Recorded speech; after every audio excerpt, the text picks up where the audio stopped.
Welcome to Just Koryzma, episode 64. I'm your host, Braden Koryzma, and joining me today is Graeme MacPhail. Hey. How you doing, man? I'm good. How are you? Pretty good. So Graeme is a realtor in town. Sure. And I'm sure am. I can believe that you crush it every day, so... I'd like to think so. I mean, there's not a full truth in that, but... So how long have you been doing it? I moved to Nanaimo to get into real estate, and that was May of 17, so I'm coming up on 3 years now. That's awesome. Yeah. And why did you decide to get into it to begin with? My uncle, who's lived in town here, I don't know, maybe he's pushing 40 years or something. He's been in real estate for, I think, 38 now, so he's one of the longest licensed realtors in town. And my wife and I, we were living in Port Moody at the time. I was doing wholesale foods for an Italian importer, and she was an ultrasound tech, still is here in town. Nice. And it was just kind of, I was capped at my job. It was a small business. Yeah. I mean, financially, very big business, big reach, but it was a small company. All the jobs above me, for the most part, family members of the... Yeah, and you have to wait till they retire or something, or somebody... And even still, probably kids or something's going to take over for them. So I felt capped. I wanted to do something a little bit more, be able to provide a bit more to the family, hope to create a world where my wife Victoria doesn't have to work if she doesn't want to. I mean, she likes her job. I think plans on working as long as she can. But perfect. I mean, if I can create a world where working's more of a passion thing for her than a necessity, and that wasn't going to happen at the other job. Fair enough. We were in a condo. Family talks were starting okay into the future, thinking about kids, dog. I mean, we were in a pet-friendly building, but she pulled rank and said no dog until we got a yard and whatever. Fair enough. I lost that battle. At the time, I was like, all right, well, where do we go? We're in Port Moody. If we want to afford a home, it likely wasn't happening in Port Moody unless it was a teardown. Right. Our debt was going to jump like crazy. Like, we had bought a condo for $300, and at the time, if we wanted to buy a home, even a major fixer-upper wasn't going to cost us $7 or $8. Wow. So yeah. So I mean, it's like, okay, move to Maple Ridge. That wasn't ideal, really, just because of where most of my friends were, where her work was. Right. Her commute was going to double, and it's like, well, do we really want to do that? And we're still going to spend $650 on a home that we're probably comfortable getting into. And I mean, when you think about today's numbers, it's still more than Nanaimo's average, but that's a lot of money. Back then, that was like a lot for us. Totally. So I had the opportunity to join my uncle's. So while still working at my other job, I took my real estate course, and then as soon as we found a place over here, moved over. But I mean, there was a bit of convincing to get Victoria to come over here. She, annoyingly named, is Victoria from Victoria, so telling stories is always a trouble. So she's from Victoria, right? And we met at VCIT. Okay. Both going to school, and so at least her perception of Nanaimo when she was growing up in Victoria was like, well, no one goes to Nanaimo. Like, it's just a small town. You go through to get to Qualicum, Parksville, or Tofino. Like, right. And who the hell goes there? So when I mentioned this idea, like, she lost it. She was not terribly crazy about the idea, but as soon as she looked into it, she's like, oh, yeah, no, actually, I think I can get behind this. And it was just this little image of Nanaimo, which, I mean, I still get teased by friends back on the mainland about Nanaimo. It's got, for a not proper reason, it's got an image issue outside of town. It feels like I get that. I mean, I think a lot of that's probably gone. At least I haven't been here long enough, but like, it used to be a much more blue-collar-y town and smaller town. Like, I mean, but it's grown so much, and there's so much to offer now but people still look at it the same way because they haven't visited here and haven't seen how beautiful city it is. So, like, at the time, she's like, why the heck would we do that? But then, I mean, she looked into it, and like a day later, she's like, oh, okay. Oh, exactly. I can get behind this now. Yeah, Balraj and I were talking about how, like, you know, we're hoping, like, some more, like, I guess, middle-paying, high-paying jobs will start coming in. Not that they don't have them here, but just more to offer. Oh, it's bound to. I mean, like, the city's just growing so much. Look, I've heard stats that the biggest employers in town now used to be big, just blue-collar construction, tree work, like the timber, the tree fallers and stuff like that, and guys at the mill, whereas now, I mean, I think it used to be Shaw, although Shaw, I think, recently did some big layoffs, but I mean, VIU, like, I mean, teaching jobs and stuff like that, they're the biggest employers in town, so I think it's only a matter of time that more computer-based jobs are going to start popping up in town, and I mean, that's a bit of the way the world's going too, that everyone's getting into technology jobs because that's where a lot of the money is, and so I mean, it's only a matter of time before the city probably follows suit and starts having those businesses pop up here. No, I definitely agree. I mean, it's like the city's only going to keep expanding, so it's not like we're going to downsize at any point. And then with more people comes more businesses, more desire, and like people are probably going to want to start businesses, like more electronic businesses here or something like that. Well, and I mean, I think a lot of that's driven by affordability. I mean, we half moved out of Vancouver in the Lower Mainland because of the prices. We couldn't afford a home, and that's kind of where we saw ourselves going. And the next step is often Victoria, just because, I mean, the natural progression. But even Victoria's pricing people out. They're starting to look, okay, well, what is still a beautiful coastal city? Definitely like affordable. Nanaimo is kind of the next city that has enough of those offerings. Enough things to do here, but I mean, it's not outrageously expensive. Totally. Depending who you are, some people would say it is. Yeah, I guess those that grew up here, I mean, there's people that are here and they've bought their home for $150,000 30 years ago. But I was like, that's 30 years ago, right? Like gone are the days, You'd wish you could go back and buy 6 of them. Like literally though, like everyone wishes they could do that, because it's like if I would have known how much they would have jumped up, they would have invested more. Oh, for sure. And then it just would have been a no-brainer, because you can just make so much more off them. But it's impossible to make that call at the time, right? No, so you gotta have a crystal ball. Yeah, literally. So there's no real way to know. You just, I don't know. Like, we did well in our condo. We weren't thinking about making money on it. We just wanted a place to live and didn't really want to be renters. We had enough money to put a down payment down. It's just like, well, we like this condo, let's buy it. Fair enough. 3 years later or whatever, when we were selling it, 66% increase, and it's just like, oh, cool, there's found money. We weren't really thinking about it that way. Totally, right? And then it just helps you, makes the move easier or whatever, like whether it be in the purchasing the house or the move or just whatever. Like, I mean, the fact that we got to move to Nanaimo into a home that we love, great neighborhood, and we made money. Like, we sold our condo for more than we ended up paying for here. That's a win-win in my books, right? Like, we had no problem with it. I mean, I know that there's people in town that'll be like, well, you're part of the problem and prices going up, which is probably true, but I mean, our lifestyle wasn't suited for us anymore over there, and I mean, Nanaimo's got tons to offer. We wanted to move to this city, and it's just how things worked out. Definitely. That's cool. So then, I guess starting in Realty, how do you find it? Because you've only been doing it for 3 years now? 3 will be May, yeah. May. So then how did you find starting in this town? Tough. I mean, David, my uncle's been a tremendous resource, and without it, I couldn't even think about where I've been so far. But right.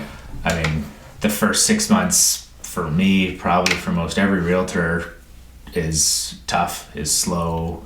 Definitely just trying to get that first client. Yeah, and like, I mean, a lot of realtors, a leg up that they might have in town is, I mean, maybe they grew up here at least. Like, I was coming into a new job that requires you to know a lot of people and have a good network in a town that I didn't know anyone other than my family members. Right, totally. My wife, same, didn't have any social circle to come into other than the people that we're related to. So that was tough to begin. I mean, I did my taxes after that first 6 months. So 6 months at my old salary job and then 6 months in real estate. And like, she sat me down and she's like, so this is what you made, and started with a dash. And I was like, oh, good. Is this what I got ahead of me here? Yeah. But I mean, it's been a good change for us. I mean, both the job I love, and I mean, I think we've managed to improve our social life over here too. I mean, it'll only come anyways, right? Yeah. So that's good. So I mean, and it's not like our social life was bad when we were over there. It's just, it's different when most of your friends live 45 minutes in every direction, whereas now it's like, if you want to just quickly see a friend, it's a 10-minute drive. Yeah, it's really not out of the way, right? And it's nice. Yeah. So then, how did you feel when you sold your first home? I'm trying to remember which one was my first one. I mean, I was excited, obviously, but at the same time, underwhelmed because of just the way financially it works in a brokerage, and that I'm self-employed, so I only earn money when stuff comes together, but I still have fees to the office that just rack up month to month. So if you're not doing anything, if you don't do a ton of business, it's an expensive job to have, and you sometimes don't make a ton of money. Yeah.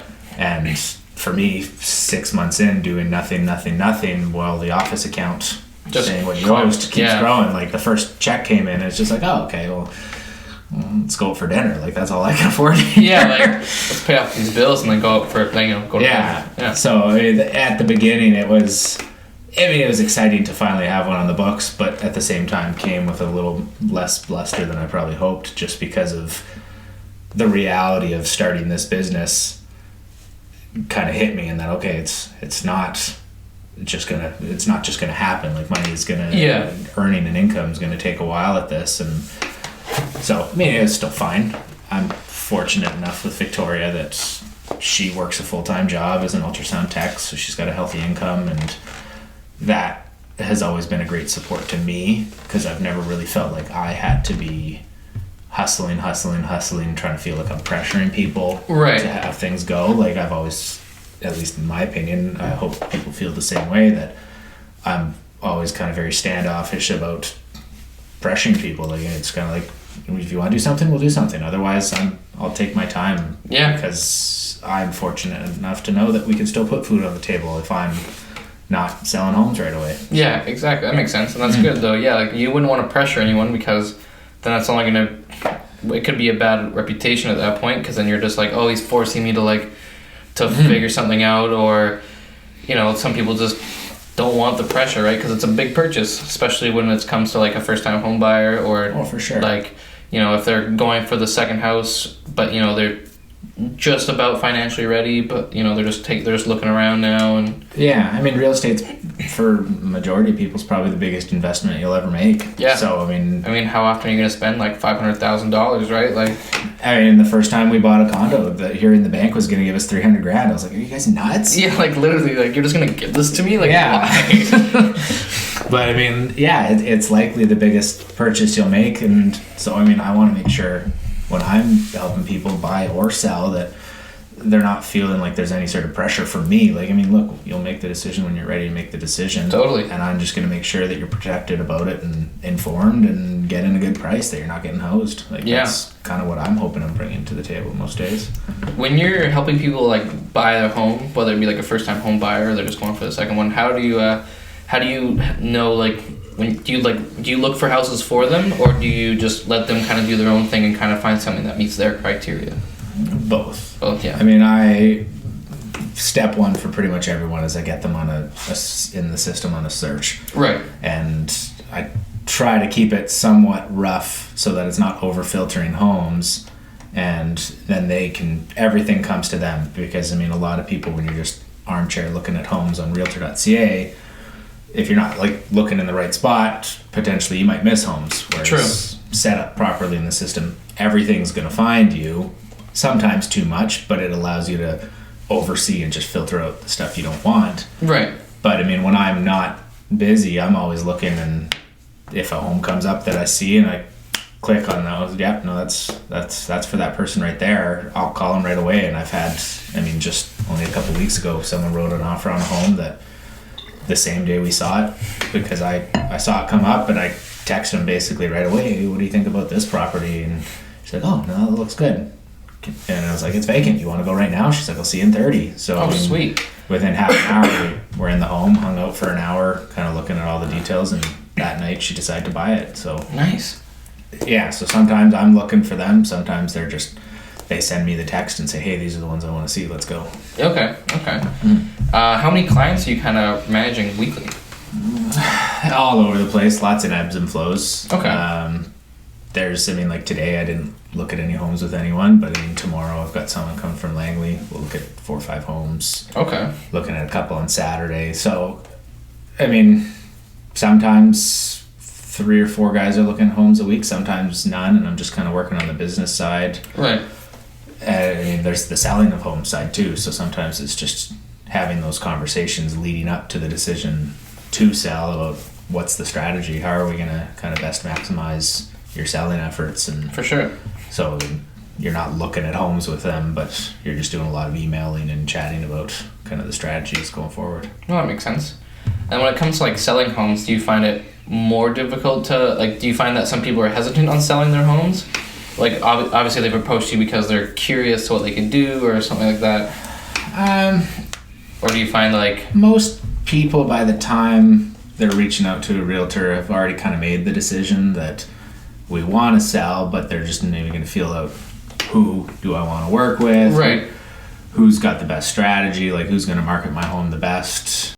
Okay. I mean, there are people that are just, they'll start out real early and be like, okay, I know that it can be a complicated process that I need to sell and buy at the same time. So, right. So they're trying to line it up. Yeah, so they'll talk to a realtor, okay, well, what do you think I can roughly get for my home? Because that'll help me create my budget for my next home. So, right. I mean, not everyone calls someone up and then has made a decision in a month. Like, I mean, I've started chatting with people and they're not looking to probably sell until the summer. But they're getting their ducks in the row. They had me in on the weekend and we kind of looked at what are the things can you do to best maximize your efforts into this home to kind of clean it up and get it ready. Yeah. Without, and like have that show best on the market. Okay. And like not getting them to spend $50,000 on their home to make it look pretty. Right, when it really probably won't increase the value of the home or anything like that, or? Most of the time, if you're paying someone to do the work, $1 in isn't $1 out. Yeah. So, I mean, if you can do things like paint walls and clean up and yard maintenance cheaper and stuff things, like that. Lawn maintenance, Yeah. like if you can make your home have a curb appeal. I mean, a lot of the time, if your home's out of date, or if it's 10 years out of date or 5 years out of date, it'll still be deemed out of date. Okay. The next person might consider renoing it. And the cost to reno it from a 30-year-old home to a 5-year-old home still the same cost. Yeah. Still a brand new job. So it's like, what's the little things that you can do that if someone's looking at your home and it's already moving ready, what can you do to just kind of freshen it up, make it most appealing? Right. Yeah. Okay. That's not bad. I'm sure it's quite elaborate, like the whole business side, like just like getting all like the deals ready, getting talking with I guess notaries and all that stuff. I mean that stuff's a little bit more on the buyers and seller side. They have those conversations. I check in with the lawyers and notaries as the transaction's going along, making sure, hey, do you have everything you need? Like, yeah, in case you need to get I don't want to find out on the day that's completing that you're missing a document that I could have given you 3 weeks ago. Totally. So I mean, I'm always kind of keeping in touch with people, but I don't talk to the notaries and lawyers extensively, at least. Right. As soon as an agreement's been made between a buyer and seller, I'm passing that off to a department in the office, and they're the ones that prepare all the documents and ship it off to the lawyers, and I just check in again later to make sure everything's ready to go. Right, okay. Mm-hmm. Well, Graham, this is the part of the show called the motivational moment. So how would you describe your passion? I thought about that a lot when you asked me to come in with that. I mean, I'm personally not a passionate person. I know my wife will say that all the time. I'm very kind of fairly even-keeled. I don't get super excited, but I think when I heard that question from you and I tried to think about what's important to me, it was more the statement of giving back more than I receive is kind of what I try to do with my life. And I mean, that doesn't necessarily mean monetarily or gift wise, but just like, no, I don't want to ever feel like I'm one-sided on a friendship, that someone's always doing stuff for me and I'm never helping out. I get that. I want to be able to contribute as much as I can, support friends' businesses as much as I can, and support more than I feel like I'm receiving is kind of just usually how I try to that makes sense. go about my days and my life. It's like if a friend buys you lunch, then next time you go out with them, you buy lunch. Yeah. Like you so it's not, so it doesn't feel like they're just always spending money on you or something like that. Yeah, I feel like there's the little details that are not worth squabbling about at the time. That, I mean, everything typically always evens out. Yeah. If someone does something nice for me, like I'll make sure that I'm doing something nice for them too. Or if maybe I'm the person in the relationship that's bought lunch 3-4 times in a row, I couldn't care less if they haven't bought it back. I mean, it is what, it's not it's like... all going to even out, and I'm not going to get fussed over little things like that. Totally. I don't want money to come between friends or family or anything. No, it's not worth the squabbles, especially like if you're friends with them for so long. Even new ones, because as long as you're not being taken advantage of or anything, right? Yeah. Which, that's cool. Mm-hmm. No, I agree with that too, because I'd rather be like, everyone look at you be like, oh no, this guy's always got my back, Mm-hmm. like, it doesn't matter what we're doing. Whether it's helping me move or, I don't know, buying me a beer every once in a while when I've had a bad day, like. Well, don't bring up the helping move part. If a couple of my friends listen to this, it's not planned, but 2 good friends recently bought places, and both of the times the dates lined up that I was away for the weekend. Naturally.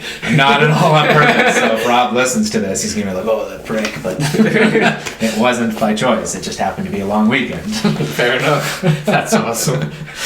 No, definitely. Moving is an ordeal, but yes, that's cool. So I appreciate you sharing that. Yeah, you're welcome. So then, what do you think people should look for in a realtor? I think you want to make sure that the relationship just kind of feels like you're being supported. I mean, our jobs is never to make decisions for people. I always want to make sure that people are just feeling like they're making informed decisions, feeling like they're being supported in their decisions. Right. And being guided in the right direction. So, I mean, I always just... I don't want my job, at least in the case of buyers, I don't want to just be there to open up a door, let you look at a home, and then if you want to buy it, help you write an offer. I want to be able to add something to the transaction, pointing out things about the home, strategies about writing offers, neighborhoods that are maybe better to look in or not. Like, I just find someone that you feel like is adding to your experience in buying a home, because it's a big deal. Totally. I mean, if you don't feel like you're getting the support that you should be getting, I mean, let the person know, or talk to someone else. Like, that's what our job is to make sure that you're supported from start to finish. And definitely, that's my goal, at least, and I think that's what buyers or sellers all should be looking for. Yeah, someone who's kind of like, who's just there to support them, and like, if they have any questions, you can ask them, but ultimately, like, you don't want to be like the one to be like, this is the house. You want them to be like, this is the house. Yeah, and for me, like, I tell people all the time, there's no such thing as a stupid question. Like, totally. I'll tell people, it's like, I might gloss over something accidentally because it's such a common thing to me that I'm dealing with every day. Don't be afraid to ask that question, though, because you feel like it was a little thing or a stupid question. Like, if you feel uninformed about any step along the way, ask me, because I want to make sure that you don't ever feel lost or left behind in what is your process, not mine. Yeah, you're just here. You've invited me along to help. Yeah, I'm not the one driving the bus. You are. I'm just giving you the directions to go. Yeah, literally. That makes sense. Mm-hmm. I mean, it's a good quality.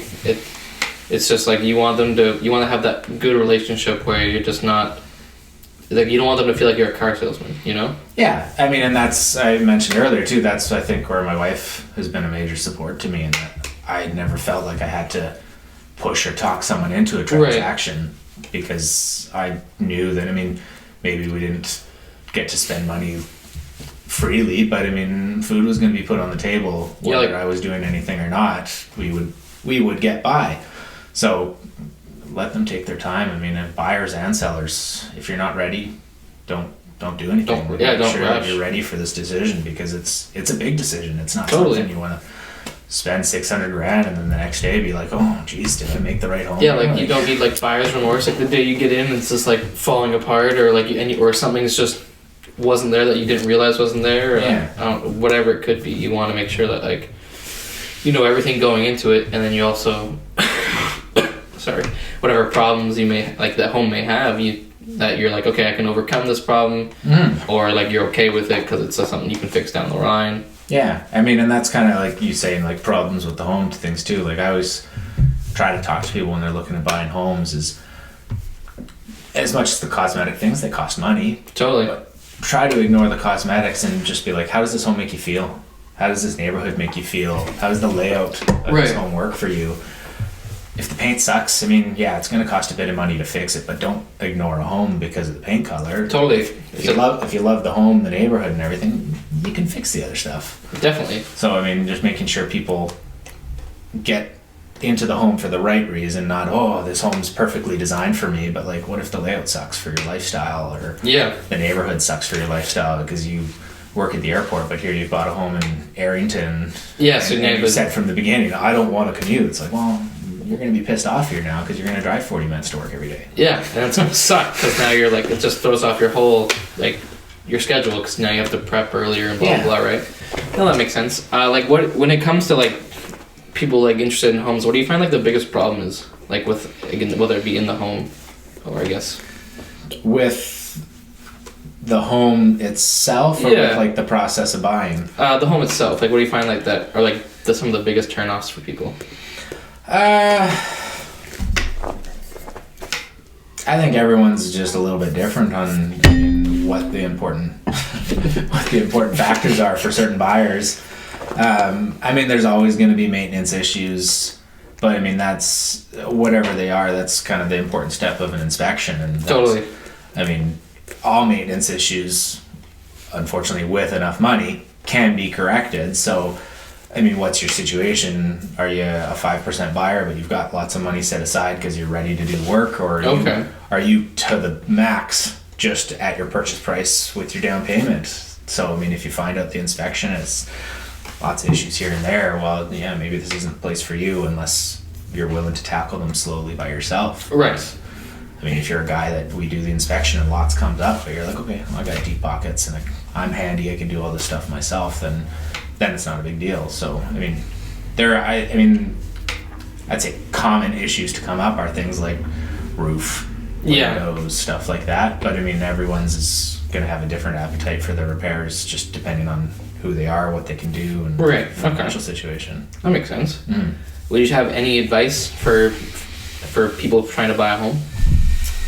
I always try to get people to make sure that they're fully informed on their finances before we even start. Okay. I'll show people homes before then anyway, but before writing an offer, it's often pretty tough to write this offer and go through this process with a buyer. They get an accepted offer, and well, we've got the subject to financing, and so we send it off to the bank, the mortgage broker, whoever, and they come back and basically say, no, what are you doing? Like, you can't afford this. And so I'm willing to put in the effort for people to do that step, but it's hard to watch people just emotionally. They get attached to this home and wrote this home, wrote this offer, got an accepted offer. You kind of go through that high, and then it gets snatched away because you weren't prepared financially. Right. Okay. So I always tell people, hey, find out what your budget is, because I mean, we don't want to be looking at homes that you can't afford. Yeah, because that's just going to get your hopes up, right? Exactly. Like, I mean, let's find out what you can afford, and then I mean, maybe your budget still doesn't get you into what you were hoping to get into, but now you know what your budget is, so you don't look at a home, fall in love with a home, and then have it not work out. Totally, yeah, because then, like, literally, like, it could be, like, your dream home, and then when it's snatched away from you, that's just going to bum you out, like, the rest of the experience, right? And, I mean, maybe if your goal is absolutely, okay, I need to get into that home or that type of price range, it's like, okay, buying's maybe not the right time for me now. I got to reevaluate my finances, pay off car loans, this and that, save a little bit of extra money, so, okay, now I'm ready to go for that price point.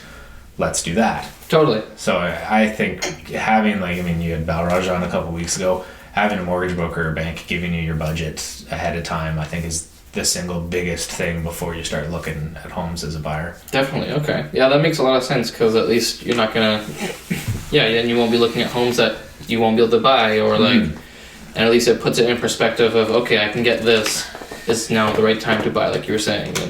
And I mean, on top of that, we're in still a competitive market that, I mean, homes that are correctly priced, that are desirable, go quickly. Oh, yeah. And I mean, if buyer A and buyer B have the exact same offer, but buyer A is the one that had his finances pre-approved, got a letter from his lender saying, yep, this guy's good to go. A seller's looking at both those offers that are exact same, but one guy's got a letter from his lender that says, this guy's pre-approved. Like, yeah. You're going to trust the guy that comes with evidence that he can afford the home, rather than the other guy that says, well, I'm subject to financing, but I haven't actually talked to anyone yet. Yeah, I get that. Yeah, makes sense. And then that, because they want the sale to go through, like, they want to give the... It also kind of shows that this person is taking that extra step to be prepared. To also be like, yes, if I want this house, I'm going to make sure I'm 100% ready to get this house. Yeah. I mean, and I've even had guys that, because we had our financing letter, we even wrote a letter to the seller. I went and pitched the offer in person to kind of tell my buyers' stories.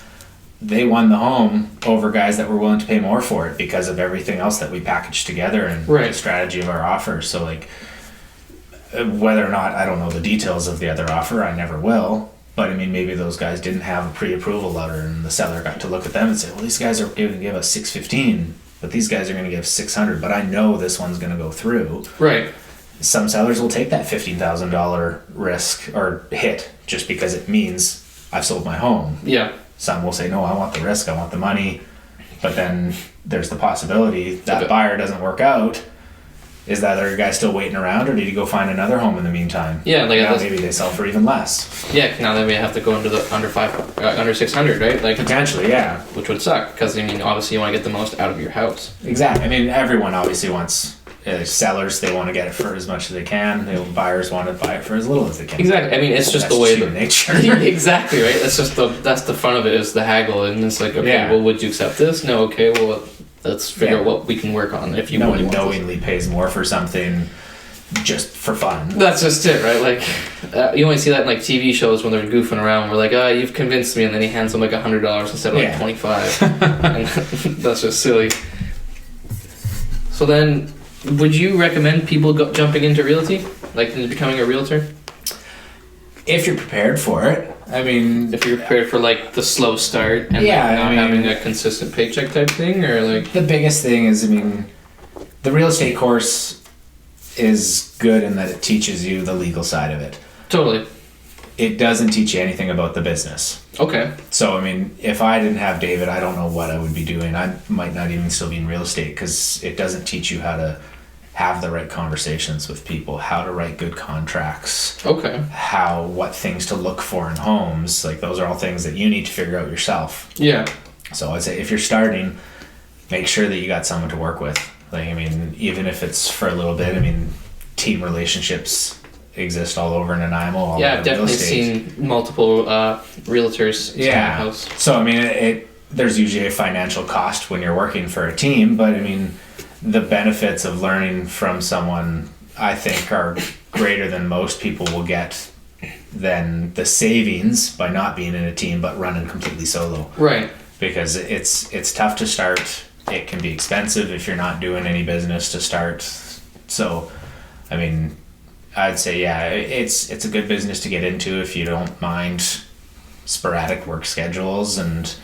But I mean, I really enjoy what I do. It's just, if I didn't have that mentorship thing to start, I don't even know if I'd still be doing it, just financially.